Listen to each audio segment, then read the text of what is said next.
Naiyak talaga ako kasi nag-send si mami sa GC na baka talagang buntis siya. Mami, Ba't umiiyak ka? kasi yung message mo po. Hindi pa ako makayakap sa'yo eh. Okay lang. Mami, May gustong yumakap sa isa. Pepe. Mami, Ang emotional ko din, hindi ko alam kung bakit. Ba't ka nga umiiyak? Ikaw, babuntis ka rin ba? hindi po masaya po ako. Sobra.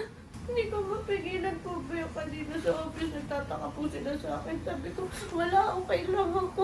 Paano po kasi ba, Mix? Nag-iiyakan na po kami kanina kasi pinanood po namin yung dibo ko. Naiyak po sila sa message mo sa akin. Tapos after po nung nag-message ka, umiyak na naman po ako.